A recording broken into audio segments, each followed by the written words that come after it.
नमस्कार दोस्तों, decode exam के इस ऑनलाइन पोर्टल पर मैं प्रशांत आप सबका स्वागत करता हूं।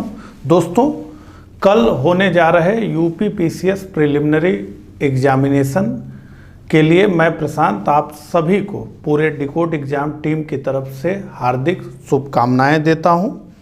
आपकी तैयारी बेहतर होगी ऐसी हमें उम्मीद है। आप एग्जामिनेशन हॉल में अच्छा करके आएंगे, ये भी हमें जो है उम्मीद है। हम लोगों से जितना बन सका हमने किया। करेंट अफेयर्स वगैरह में आपकी मदद जो है, अब सारी चीज़ें जो है कल निर्धारित करेंगे कि किस प्रकार से जो है आप मेंस इस बार लिखेंगे या नहीं लिखेंगे। दो तीन चीज़ें मैं आपको बताना चाहूँगा। देखिए, एक चीज़ तो यह है कि आज की रात जो है फुल नाइट और फुल फाइट वाली नहीं है। आज आपको सोना चाहिए। अब जितना आपने पढ़ा है उतना पर्याप्त है। खुद पर आत्मविश्वास बना के रखना होगा। आज पूरी नींद लें और एग्जामिनेशन सेंटर पे जो है निर्धारित समय से आधे घंटे पहले ही वहाँ पर पहुँच जाएं। उसके अलावा एक बात मैं आपको और कहना चाहूँगा कि देखिए, पेपर कैसा भी आता है, पेपर हो सकता है कि देखने के बाद जो है बहुत टफ लगे। तो अगर आपको अपने तैयारी पर भरोसा है, आपको लगता है कि आपने सारी चीज़ें जो है पढ़ी हैं, आपने मेहनत किया है, तो निश्चित रूप से ये मानिए कि पेपर टफ है तो सबके लिए है। और अगर आपकी तैयारी नहीं है तो फिर तो कोई भी पेपर बने, टफ हो इजी हो, वो आपके लिए टफ ही होगा। ठीक है, तो घबराने की कोई ज़रूरत नहीं कि अरे बहुत टफ आ गया। अगर टफ आ गया है पेपर, आपने तैयारी की है, तो वो पेपर सबके लिए टफ है, केवल आपके लिए टफ नहीं है। ये बात को समझना होगा। दूसरी चीज़ है जो मेन मैं बिंदु बताना चाहता हूँ, क्योंकि एक एक नंबर को लेकर के अब जो है लड़ाई हो गई है और ऐसे में जो है 2-3 नंबर इस तरह से गलत चले जाते हैं कि हम क्या करते हैं कि पहले जो है प्रश्न पत्र को ओपन करते हैं, उसके बाद एक क्रम से हम जो है जो हमको आता है रीडिंग करते जाते हैं और टिक करते जाते हैं।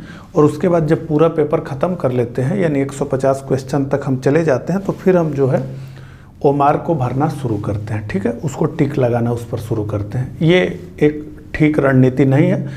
अगर आप लोग ऐसा करते होंगे तो आपको ये पता है कि ऐसा कई बार हो गया होगा कि आपको 20 का बी भरना है और 21 का डी भरना है, तो आपने क्या किया होगा कि 20 में ही बी भी रंग दिया होगा और जो है डी भी रंग दिया हो गया और 21 जो है ब्लैंक रह गया होगा। ऐसी गलती होगी जब आप इकट्ठा करेंगे।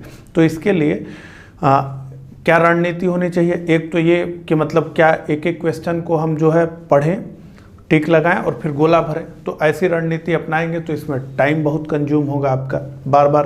तो ऐसा नहीं, एक पेज की रणनीति आप बना सकते हैं कि एक पेज पर जितने भी क्वेश्चंस हैं उनको आप पढ़ेंगे, जो आपको आता है उस पर टिक लगाएंगे और उसके बाद 6, 7, 5 जितने भी क्वेश्चन है उसके बाद जो है ओमार उठाएंगे, टिक करेंगे और फिर आगे बढ़ेंगे।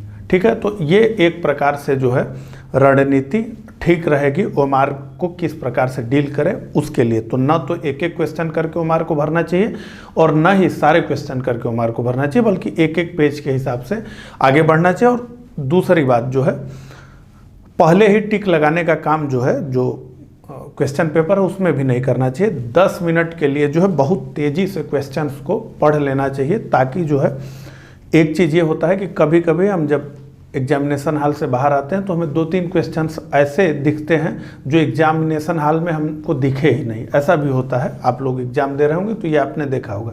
तो ऐसे में जो है पूरा पेपर की एक बार स्कैनिंग हो जानी चाहिए, ताकि हमें पता चल जाए कि किस प्रकार से जो है प्रश्न। नहीं तो हम इधर जो है 100 में ही फंसे हुए हैं, यहीं पे जो है हमें टफ क्वेश्चंस दिखने लगे। तो जो इजी हो जाना चाहिए था वो टाइम कम होने की वजह से नहीं हो पाया, क्योंकि हमें पता ही नहीं था कि आगे इजी क्वेश्चंस भी हैं। तो एक बार उसको कर लेना चाहिए। यही सारी चीज़ें हैं। बाकी जो है अपनी मनोस्थिति को जो है मजबूत रखिए और जो है सामना करिए।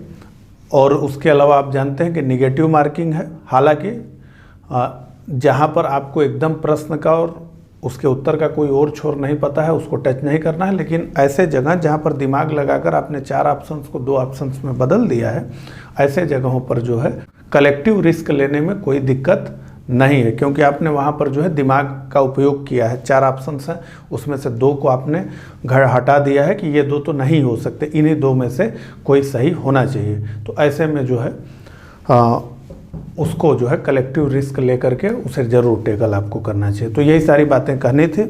एक बार पुनः मैं प्रशांत डिकोड एग्जाम की पूरी टीम की तरफ से आप सभी को यूपी पीसीएस प्रिलिमिनरी एग्जामिनेशन के लिए हार्दिक शुभकामनाएं देता हूं।